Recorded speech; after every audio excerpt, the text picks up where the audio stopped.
When playing the recent update of Modern Warfare 2 and Warzone 2, have you felt your aim be considerably off? Have you felt your performance being not be the best, or your accuracy being not the best either? Well, have no fear. This opinion has been shared by the community at large for Call of Duty, and people believe that aim assist has been sort of changed in a way since the most recent update. Myself, however, haven't really felt that change. My name is Hero, and I'm one of the top performing players here in Modern Warfare 2 multiplayer. I have so many feats with multiple weapons, a nuke with every single gun in the game. Literally, if you type in MW2 Hero in the name of a gun, you will find a video of it on my channel here. I have over 1,000 nukes slash MGBs on Modern Warfare 2 multiplayer, and I have rank play loadout videos for the audience to use to make sure they're optimized and performing to the best of their abilities for both Modern Warfare 2 rank play and Warzone 2 rank play. And why do I state all of this? Well, in the most recent update of Modern Warfare 2 Season 5 and Warzone 2 Season 5, there's been some secret settings that have been changed and added, and I thought I'd inform you guys for today's video. I want to give you guys the best PC, console, controller, graphics, and audio settings so you guys can continue to destroy here on the streets of Modern Warfare 2. So if you're excited for all of that, stay tuned. So what's up guys, it's Hiri here, and here we are with my settings. Before deep diving into them, I just wanted to remind you guys once again, there's something here for everybody. I'm going to be covering both PC and console, and there should be something new for everybody to kind of dig into, especially today because they did actually add a secret setting that I wanted to talk to you guys about today. But typically, when it comes to these seasonal updates, I always show off my settings, and not much changes with my settings because they are the best settings in the game. People always want to see my settings though every single update, so don't be mad if something isn't changed or is changed very little or whatever the case may be. At the end of the day though, I hope these settings really do help you if you decide to adopt some of them and use them for yourself. Before moving forward, let me know in the comment section below what your KD is at this very moment. I want to see if your KD improves by Season 5 Reloaded or even Season 6, and that way if you comment right now, you can see your progress maybe like 2 months from now or a month from now, whenever the next update comes out for this game, and see if these settings might have helped you, as well as my class setups here on YouTube. And speaking of which, let's drop a like, subscribe if you're new, and turn on those post notifications on the channel here, because we're so close to 200,000 subscribers here. I upload entertaining nuke gameplays here on my channel, rank play loadouts every so often, which I'm going to actually upload tomorrow in case you're curious, and some really dope entertaining content. So if you enjoy any of that, or you just enjoy my personality, I'm blessed for you to be here. And yeah, just keep being awesome. I don't know what else to say. Anyways, without further ado, let's get into these settings. So starting it off, we're going to be talking about my controller settings here. So what I play on is on bumper jumper tactical flipped, of which you flip the L1 and L2 and R1 and R2 here. And the reason why I do this is because with L1, you're able to aim in a lot more faster than you would with L2 on my PS4 controller. You can do this on, obviously, Xbox if you want to as well. And then I can also jump with L2, allowing me to easily jump shot fools like nothing, which is pretty insane. And I don't need to buy some fancy controller, because on PC, I just use a regular good old PS4 controller, whereas on PS5 I do run a DualSense Edge, but even then I run the same way because I'm just so used to this setup, because I've been playing like this since Black Ops 3 days, which was like 2015, 2016, and it just works. It helps you jump shot, it helps you drop shot as much as possible, because you also drop shot with R3 here, and if you decide to master this, you're going to be just outplaying your opponents with movement and all sorts of capabilities. So, you know, just learn the button layout and you can have a lot of fun with it. But I will say you're going to need some patience, because it definitely took me like a couple weeks, especially on the jetpack games, to kind of master this. But man, has it paid off in 8 years, 7 to 8 years, which is crazy. Next up, bumper ping is going to be off. Stick layout preset is default. Controller vibration is off. This is just kind of like a personal preference. You can have it on if you want. I just don't want anything interfering with my control sticks, I guess. But I did used to play with vibration back in like when I was a kid, like 16 or 17 or whatever. When it comes to horizontal stick and vertical stick sensitivity, I like them both at 8. 8 is not too slow, and it's not too fast either. It's like right in the middle. Now, when it comes down to it, a lower sensitivity is nice. Like if you lower these down to 4 and 4, you're gonna have the benefit of being very accurate, but when somebody appears behind you, you won't have the chance to turn on them with such a slow sensitivity. You know, the opposite could also be true. Say I go to like an 18 and an 18. I'm gonna have some very snappy sensitivity and I'll be able to turn on people very easily, but it might be harder for me to aim because it's on such a high sensitivity and I might not be so used to it. So personally, I just like it in the middle of 8.8 because it's not too slow and not too fast. I can aim adequately for longer range kills and stay on target generally, and I can turn on somebody if they sneak up behind me. Obviously, use whatever sensitivity you want. You know, if you wanted to train yourself to be good at a certain sensitivity, I would say start somewhere and then just work, you know, work on like a week at a certain sensitivity and then change the sensitivity by 2 and just work your way up or work your way down, whatever you want to kind of master. But I just generally stay around 8. ADS sensitivity multiplier doesn't matter because this is pretty much changed through the sensitivity multiplier. No, it's changed by an advanced setting, which I'll show you guys in a little bit. Vertical aim axis is standard. Aim down sight behavior hold. This is pretty much default, I believe. Automatic sprint is off. If you have automatic sprint on, it's low-key gonna screw you over because if you're automatically sprinting, there's gonna be a sort of delay before you have to stop, like if a camper is like camping you, because if you're automatically sprinting, you're not gonna have such a fast like reaction time. So I just recommend having this off. People always ask me, why do you have it off? And I'm just like, bro, I need to be snappy for those campers because if I have it on, the campers are gonna get me. So that's why you should always have it off. Equipment behavior is gonna be hold. Weapon mount of activation is going to be pretty much default. When it comes to interact/reload behavior, this is very important. If you're playing multiplayer, just leave it on default. Tap to reload is always the way to go in my opinion. But if you're playing Warzone, make sure you're putting it on prioritize interact. Because when you put on prioritize interact, it pretty much makes it so that you can loot at the tap of a button. You can open doors at the tap of a button. You can get into vehicles at the tap of a button. Because when it comes to Warzone, there's a lot more nuance for things to happen, especially when it comes to looting. You don't want to hold your loot button to loot something. You want to make sure it's like a quick tap so you can get it done, you know? So I always recommend prioritize interact when you're playing Warzone. But otherwise, if you're playing multiplayer, just tap to reload is fine. And when it comes to armor plate behavior, make sure you have this at apply all so that you're able to apply your armor plates and run away from the enemy whenever necessary. This is one of the most game-changing settings if you haven't done so already as a Warzone 2 player. Next up, when it comes to the controller advanced settings, we got target aim assist on. Now, this is a very debated topic because people are saying that aim assist in general has been changed since the update. And personally, I haven't really felt a difference. And that's why I'm going to show you guys my settings because my settings has pretty much helped for me.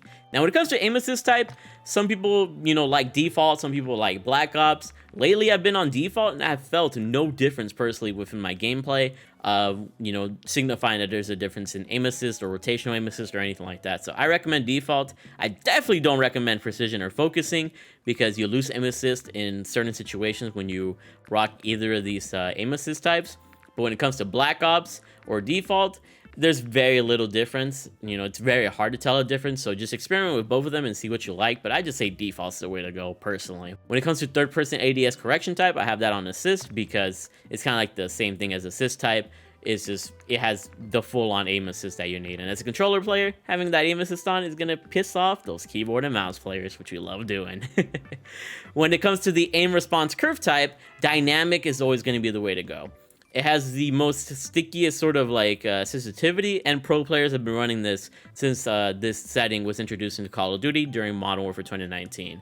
People have done tests on this on YouTube throughout the years, and dynamic has always proved to be pretty much the best one. You could always experiment with linear and standard if you don't believe me, but dynamic has pretty much been the consensus best aim response curve type. So rock dynamic is just what I suggest. You know, obviously personal preference at the end of the day. ADS sensitivity multiplier 1, sensitivity transition timing instant, custom sensitivity per zoom is on, and when I go to low zoom and 2x/3x zoom, I have it at 0.9 just so I can be even more accurate with those lower zoom optics. When it comes to the higher zoom optics, I just feel they're kind of sluggish, and I don't want to really deal with the sluggishness that they have, so I have them a little bit higher at 1.20. But you can keep everything uniform, you can keep everything at your own sensitivity, or whatever the case is. This is what I like using. When it comes to inputs dead zone, I pretty much keep everything on default because I'm kind of like sensitive with my freaking triggers, especially because I do play on Bumper Jumper Tactical Flipped. So when it comes to the left trigger and the right trigger, I just leave them on default because sometimes I'll throw a drill charge very randomly because I slightly pressed like the R2 button or something. So it's up to you how you want to do this. If you want your triggers to be more responsive, have them all the way at 0. If you want to have like a super fast aiming or a super fast firing pattern or whatever the case is. But I'm gonna leave them on default for myself, but I just thought I should put that out there. Controller orientation should be up. I don't see any other point in doing that. And then when it comes to gyro aiming, I don't really mess with gyro aiming personally. If you want to mess with it, go for it. It's kind of cool, but it's just I'm already used to a certain way of playing after playing like with a controller since I freaking spawned into this life at 5 years old, getting my first Nintendo 64 and using that beautiful controller. And I'm just not I don't really feel like I need to adapt or anything. But if you're a little bit younger and you want to try this out, or if you're just curious, even if you're older and you want to try it out, go for it. It's just not something I'm going to be focusing on. When it comes to movement behaviors here, sprint / tactical sprint behavior, I just have it on toggle. Auto move forward is pretty much the same story as automatic sprint. Don't have it on. You're going to run into campers and get absolutely clapped. So just have it off so you have better control over your entire movement, which is a lot more important than anything else. Tactical sprint behavior, double tap, random mantle on. Automatic airborne mantle off and off with both mantles. Invert slide and dive behavior. Some people have been really liking inverted because it allows you to dive a lot more better, and this helps you a lot in Vondel. I just stick to standard because that's just the way I'm used to like sliding and diving and everything. But if you want to try diving a little bit more often, try inverted and see if you like that better. But it's kind of personal preference from what I say anyways. Plunging underwater movement. Parachute auto deploy off just so I can control when I do deploy my parachute when landing in Warzone, or I guess in Ground War whenever I do play that. Spinning Dornbash on. Ledge hang mantle behavior mantle only. ADS stick swap off. Alternate control off. Weapon mount exit on. Delay medium. Pretty much I think all of this is like default settings at this point. But yeah, those are my controller settings. And now we'll move over to my PC graphics settings. Now when it comes to the PC graphics settings, if you guys are curious about what kind of build I have, I'll post it on the on the video right now. I have a 3080 Ti, 64 gigabytes of RAM, and a pretty nice CPU. I don't have like the top of the line 4090 sort of stuff, but I have a pretty solid PC, and my frames have been pretty solid for both Warzone and multiplayer. There is one new setting that has been added in this menu that some of you guys might have not noticed, and it's going to be right here. It's going to be echo mode. Now, by default, you're going to have it on minimal. That's just how they did it with the Season 5 update. And you don't want to have it on minimal, especially if you have a really good PC or if you're playing on PS5 or Xbox Series X.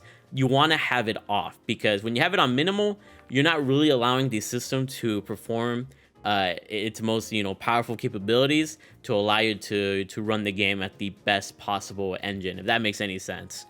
You're going to give the game a lot more power if you have eco mode off.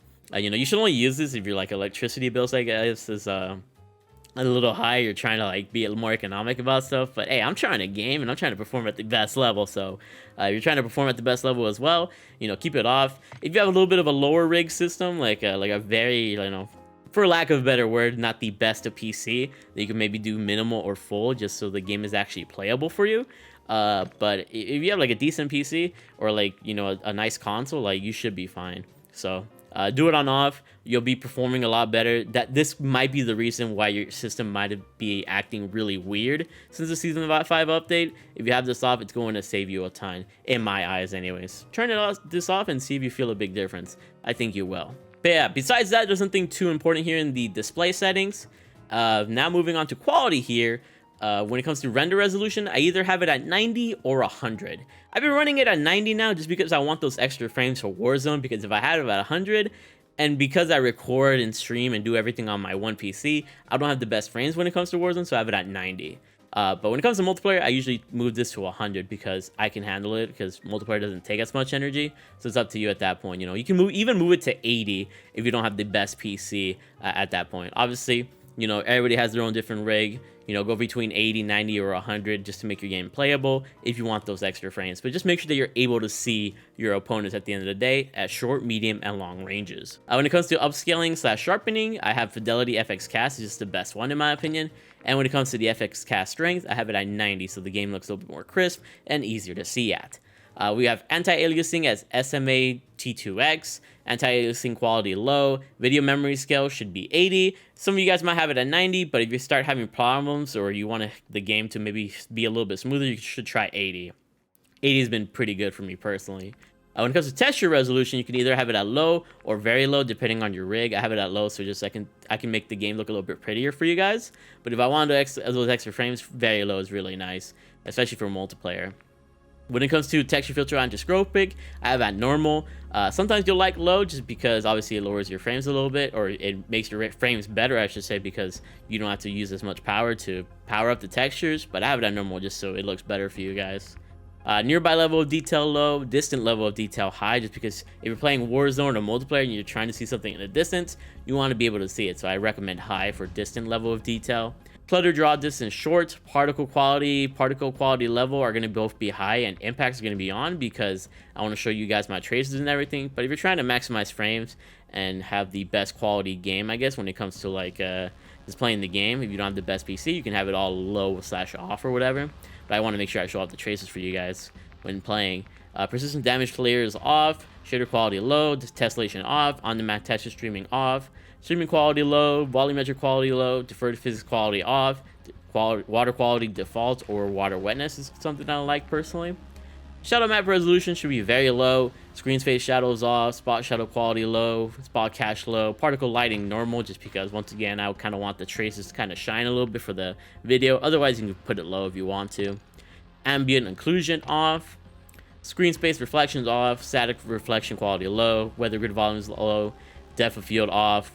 And this is very important because if you have it on, you're gonna have a little bit blur effect, you know, on items that are out of focus, and you don't want to have any sort of blur. And the same thing occurs for world motion blur and weapon motion blur. If you have this on, turn it off immediately. You do not want to have any sort of blur, because if you're moving around and you see your environment is kind of blurry, you might not be able to see somebody in like a corner or like at a window or something, because the movement is messing you up. You know, from the blur. So just have both of these off. You'll have a better advantage at seeing people, and you're gonna win more gunfights. Film grain, pretty much the same reasoning, just have it off essentially, and that's it in the quality section. Now moving on to the view section here. When it comes to field of view here, I just like to max it out at 120. I want to be able to see as much of my environment as possible when hip firing or, you know, moving from the hip, because that's going to allow me to spot more opponents and have more advantages of getting more kills that way. Now, when it comes to ADS field of view, this is very important. Most YouTubers / content creators are going to tell you to, you know, put it on affected or whatever the case is. Personally, I like independent. Now, the difference between independent and affected is that when you're in when you're on affected field of view, ADS field of view is that when you ADS with affected on, it's still going to be 120 FOV when you ADS. However, when you ADS with independent on, your field of view is going to switch to 80 FOV. Now you're probably wondering, Hero, why would you want to lower FOV? Don't you want to see as much of your screen as possible? Well, the thing is, when you're ADSing, that typically means you're trying to focus on something, right? So if I have a lower FOV, the thing that I'm focusing on is going to be a lot more visible and easier to see to my eye. And thus, when I shoot at it, I'll be able to track my opponents a lot more easily, allowing me to get those easier kills at longer ranges. And that's pretty much why I rock independent, because the objects are going to appear a lot more bigger, and thus I'll be able to be more accurate in that sense. If you play well unaffected, you know, stay unaffected, but I think independent is the way to go. Some people complain about visual recoil. I just say get good, because it's not really that bad in my opinion. But you know, it's personal preference at the end of the day. I think independent is the best way to go, but that's in my opinion. You know, at the end of the day, all these settings are personal preference, and this is pretty much how I like to play. So hopefully my reasoning makes sense, and you know, choose whatever works out for you. But independent, top tier. When it comes to weapon field of view, wide is the way to go, because it makes your weapon look as smallest as possible, so that you can see more of your screen a lot better and be more aware of your surroundings. When it comes to third-person field of view, it's the same as field of view, you know, in first person. I just have it all the way max so I can see as much of the screen as possible. And vehicle field of view is the same as weapon field of view, wide, so the vehicle is super small and I can see the screen a lot better as I'm driving by in Warzone. When it comes to first person and third person camera movement, they're both going to be on least 50%, because if you have it on default 100%, you're going to have like unnecessary recoil, and your bullets are going to be all over because you're getting impacted by random stuff a lot more often. And this is not good to have 100% on. And then the last two are like personal preference basically. But there you guys go. Those are the best PC graphics settings. And now I'm going to go on my console and show you guys my console graphics settings so you guys can use them on console.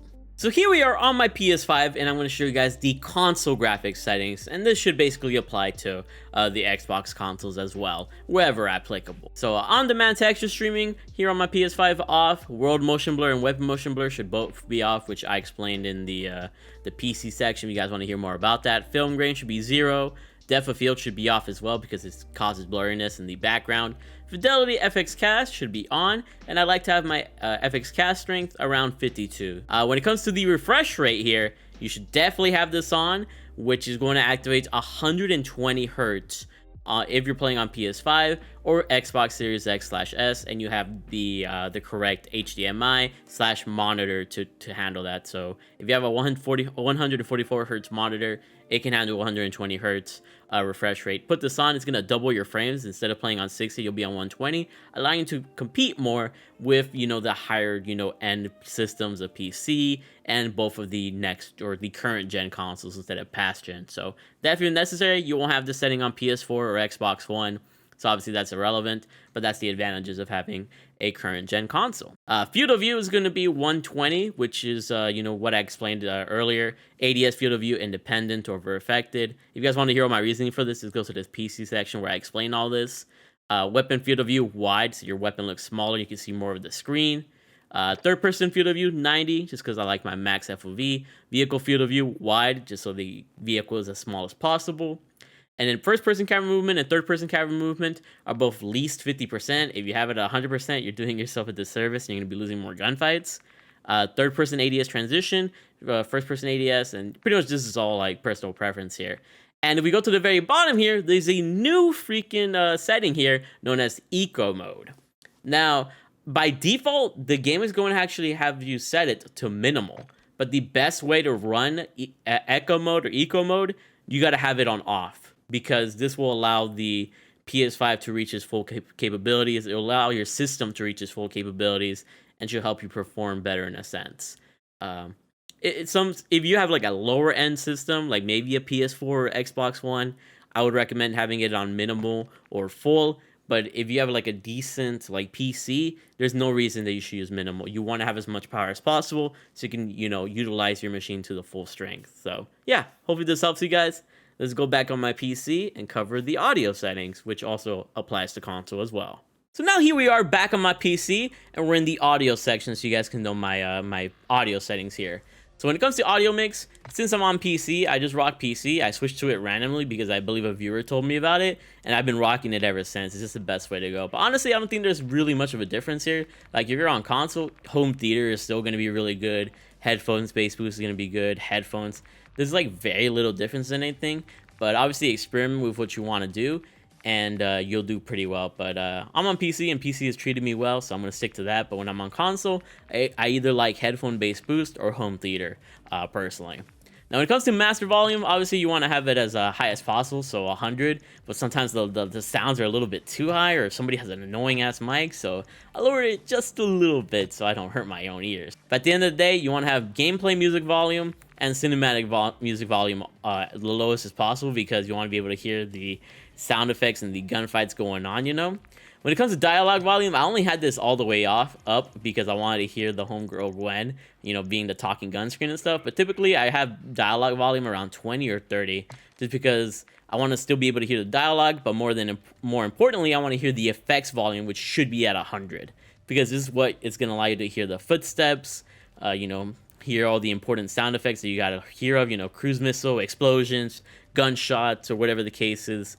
And this is what is going to allow you to sound horror and locate your opponents if you don't have a UAV or an advanced UAV up. So make sure your effects volume is at 100. Voice chat volume, I mean, this is the voice chat mics or whatever. Up to you how you want to have it.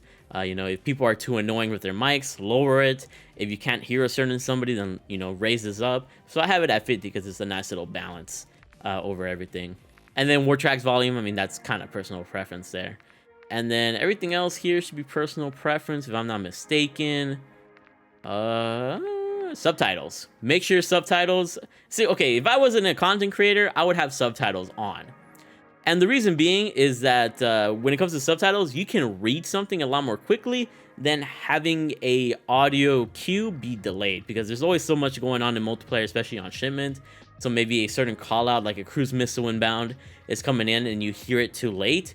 You'll be able to read it instead of, you know, read it through the subtitles instead of hearing it in that sense. So if I wasn't a content creator, I would have subtitles on, but because subtitles just look kind of ugly for, you know, video presentation and everything, I just have them off. But yeah, if you don't do any of this, or if you don't do anything what I do, just have it on, because it really goes a long way to helping you know about certain callouts or whatever the case is. Another interesting effect here of audio is tinnitus sound. If you're sensitive to certain sounds, then you can turn it on so you can reduce that sound. Otherwise though, if you don't mind it, you can just have it off. Just a personal preference thing. And that should be it in the audio section. And now last but not least, let's go over the interface settings. Now when it comes to the color customization, you don't really got to do much, honestly. Like, I mean, you can change this up and see how the colors look like to you, but personally I just like the default colors just because like they work pretty well for me. And then moving on, we've already talked about subtitles. Minimap shape, you want to have it on square. If you have it on circle or round, you're doing yourself a disservice. Square has a lot more surface area, and thus you're able to see a lot more of the minimap that way as well. So have it on square, don't have it on round, and you're going to be a lot more effective with your minimap, especially when you have a UAV up. Minimap rotation on, horizontal compass should be on, because when you don't have a UAV up, the minimap is a little less useful. If somebody shoots a shot, then you'll be able to see it on the compass, which, you know, is located pretty much above you. So pay attention to that compass. It could go a very long way in helping you, or just rely on your ears. When it comes to crosshairs, I like them on static because it allows me to have a little less wobbliness, and I feel like I'm a lot more accurate when I have my crosshairs on static. You know, just having them on is dope, but they're kind of wobbly, so having them on static just allows you to have more precision aim, I feel like. When it comes to hit markers visual on, damage based hit markers on, player name's full name, in-game text chat on, fade after 5 seconds, center dot on. People don't like the center dot, some people do. It just kind of depends on what you look at it. When I see it, I feel like it allows me to hip fire a little bit better, a little bit more accurately, or ADS a lot more, in my position.